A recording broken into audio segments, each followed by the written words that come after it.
and welcome back to my channel. My name is Princess Daweti. So nervous, so not even funny.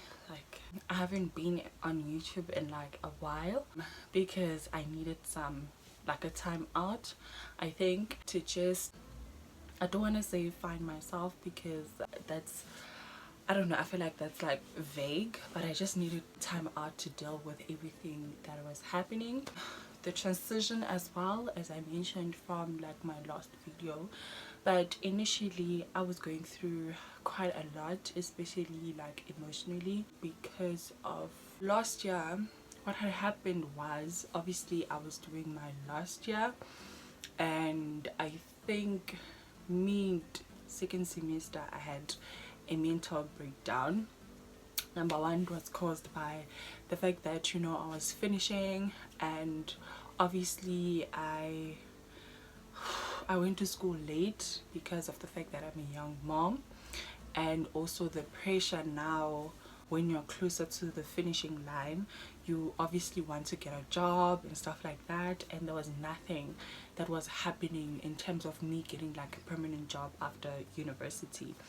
And also I couldn't also have time, I couldn't schedule time from my studies to be able to actually look for jobs because everything was just happening so fast, and also online learning was just taking its toll on me. And it resulted in me realizing that, you know what, I might just get my degree and I have to look for a job like after, you know, obtaining my degree, which was very stressful because I mean, how, like, where am I even gonna start, you know? Because in school there's a lot of things I could use that could get me a job. For example, like, I have access to Wi-Fi, you know, I can scan my things at the library for free, I can do whatever I want without having to pay for it because it's on campus, right? So now I'm outside, like, thinking about the fact that, you know, I'm gonna be like in the real world, you know, where I have to go to an internet cafe, you know, being there for 15 minutes could be 30 rands. You know, there's minutes to it, and it can't take you that long to, you know, do everything that you want, you know. So obviously the money is going to be a lot. So those are the things that were occupying my head. So it was a lot, it was a lot, and it definitely affected me. And I think it was also evident in my guys, I don't want to cry, but like let me drink water.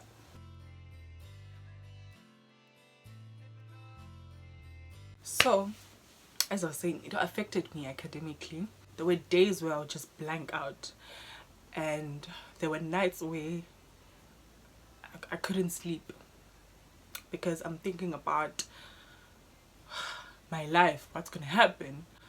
Obviously I was working at the school, and I was working, and part of the jobs I was doing, some of them were paying me, some they were not really paying me, but like it was a good enough experience, yeah. But now I'm so cute to be crying over here. As I was saying, so I think the biggest thing I was scared of is how am I going to adjust to my new life of being unemployed, being at home, and not doing anything or hunting or whatever the case may be. I was so scared of that. And another thing, I knew, like, where I come from, there's nothing that could cater for what I've studied or what I want to do. You get what I'm saying? Because I mean, there's not much that is happening in King Williamstown. I'm just gonna narrow it down to where I am, not Eastern Cape at large, you know. There's not much that is happening in terms of what I studied. So obviously I do love volunteering, I do job shadowing, but now it's very hard because in King Williamstown, where am I gonna actually do those things, you know? And we are in a pandemic, you get what I'm saying? So jobs are very scarce because some other people are being retrenched, some are just, they were let go from work. So it's that thing, you're about, am I ever even gonna find work? Yeah, so it was that thing. So I was battling with that a lot, like a lot. It was so hectic, like it was so hectic. I'm also not happy with my second semester marks because of that.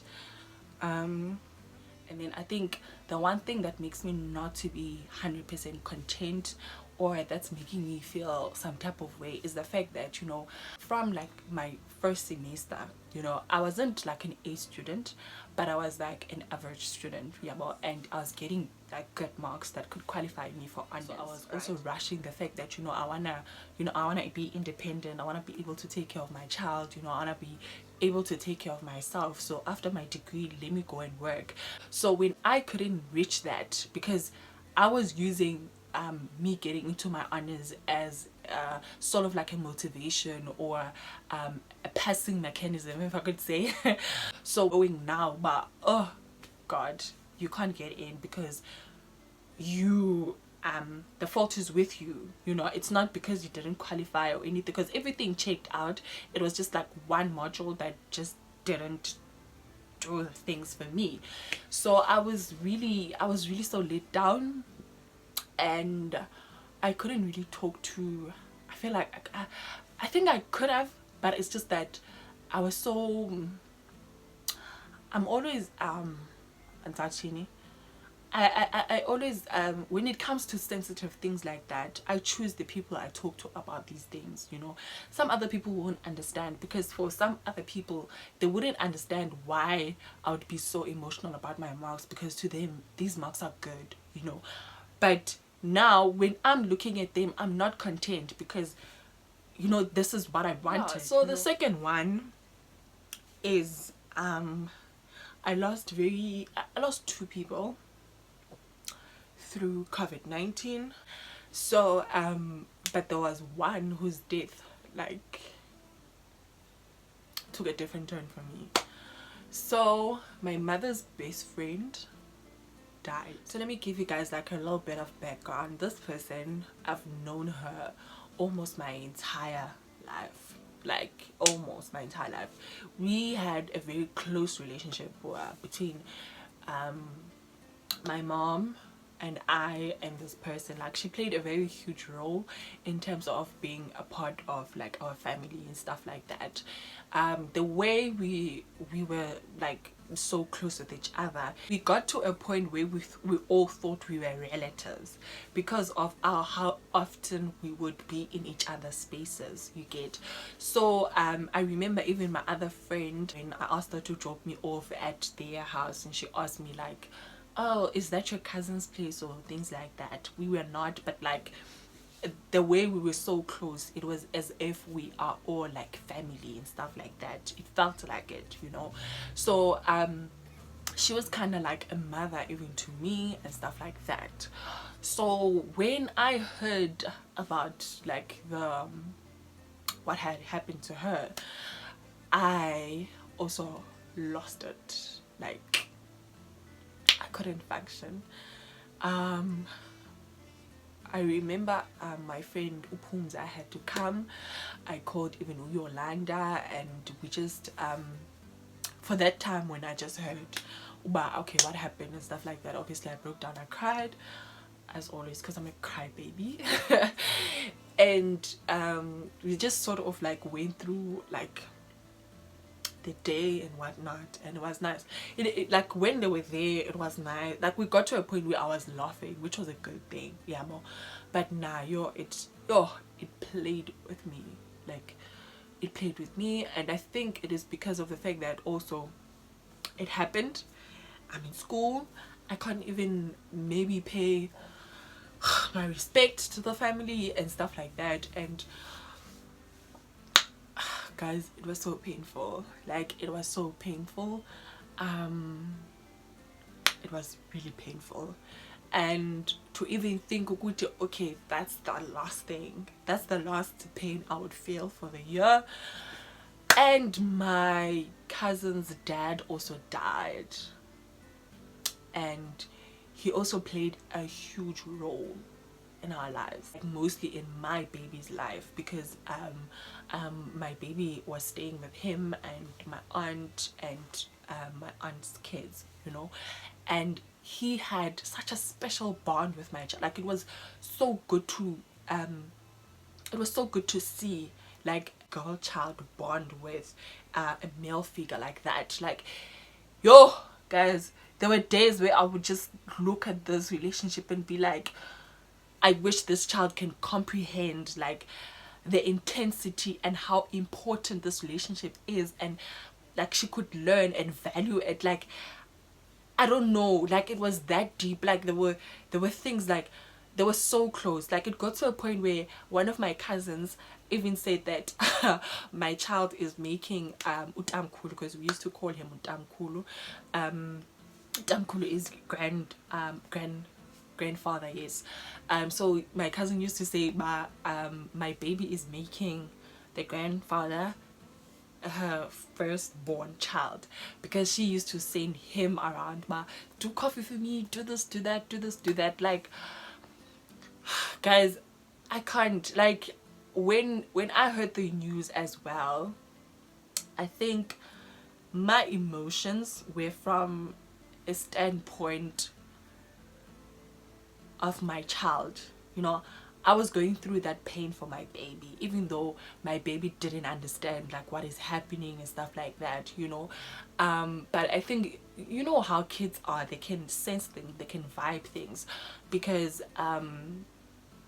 there were like, especially like on the day of the funeral, because we went there but we're not directly involved because of like COVID-19. We were from a distance, because kids cannot be around, you know, such huge gathering and stuff like that.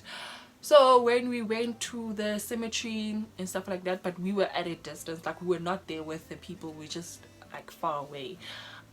She also said like, you know, we're not gonna see cool and stuff like that, you know.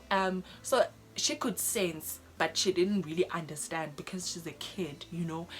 And then I think after that, after the whole thing, now that was when I was feeling the pain now for my cousin who lost their dad, you know, how it would feel, you know, losing a parent, like especially somebody that has been like a part of your life since birth, and now they're taken away from you. How do you adjust? How do you adjust to live like without that person? So I went through like a roller coaster of emotions that I'm still going through even now. But I just want to talk about pain, you know. Pain demands to be felt sometimes. Like, it demands you to feel it. And when the time comes for you to feel pain, you need to feel it. You need to go through every emotion that pain demands from you, so that you can be able to heal, so that you can be able to move forward, you know. I took that break in December. Luckily for me, the videos for my series, I shot them before I left Porch, and that is like October, November. The whole of December I wasn't on YouTube. I was just going through my own things, and I wasn't on YouTube entirely. Like, I wasn't watching other content creators, because I felt like, you know what, at this point I need to nurse the pain, you know. I need to feel it. I need to go through all of these emotions that I'm going through, you know. And it helped me a lot, ne? A part of it helped me because I understood that, you know what, I'm in pain, I'm suffering, I need help. I don't know how to say I need help. I don't know how to explain it, but I took that break to just deal with myself, allowed myself to be vulnerable. I didn't even see my friends. I didn't see anyone. And I think even when I came back from Podge, I didn't tell anyone that I'm back. Whoever like is going through pain right at this point, I would highly suggest that you nurse your pain. Allow yourself to go through all those emotions, but don't forget the things that make you happy. Align yourself with things that make you happy. but don't be too consumed by those things so much that you forget to make yourself happy. I think for me, that's why I took that break from YouTube, because YouTube it does give me a sense of belonging. It does give me like a sense of value, and it does make me feel good about myself, you know. And I didn't want to rely too much on that, you know, so much that I forget to make myself happy. Because when the lights are off, this camera is off, what happens? You know, I'm going back to my reality. So now how do I face my reality? Because this 2 minutes 15 minutes of me making this video is gonna come to an end, and then what happens? My happiness also comes to an end. You get what I'm saying? So I needed to allow myself to feel that pain. But also another thing that helped me was that I spoke a lot. But I spoke to people, I spoke to random people, I spoke to people that I really truly trust. And like, I feel like now at this point I'm ready to talk to a professional person to kind of help me channel, you know, my pain moving forward, you know, because there are other things that are yet to come, you know. And luckily also what I love is the fact that God also placed the right people in my path, you know. So many of my friends would send me like job posts. Like, there was not even one friend of mine that was just like out of the way or being insensitive about what I'm going through, you know. They would check up on me, and guys, like some, like, there were times where I was like, you know what, like at this point I'm not even leaving, you know, I'm not even leaving at this point. I'm just breathing each day. Like, I couldn't feel myself. But like at this point I'm ready to speak out. I'm ready to get help. I'm ready to take over the world again, you know, being me and not somebody else, you know. Because I feel like at that time I was putting a shield. Guys, this video is to just say to anyone who's going through pain that mnaze, you need to heal. Allow yourself to feel the pain. Allow yourself to heal. Ask for help, because you cannot do it alone. You cannot do it alone. And if you don't have people that you trust, there are facilities, there are people, there are therapists, there's a lot of things that you can do, you know, to help you. We don't all have it all figured out, you know. Just because you see me here on YouTube smiling and stuff like that, I do have my deep dark days. We don't necessarily share our downfalls as much as we share like the happy stuff and things like that. But it is to tell you that, you know, we all are going through things. And if at this point in your life you are experiencing pain, allow yourself to feel that pain. Don't run away from it. Give yourself time to feel it. Give yourself time to heal from it. Give yourself time to also work on it, because that is the most important thing, you know. You cannot dig deep into your pain, because it will bring you misery and vulnerability for the rest of your life.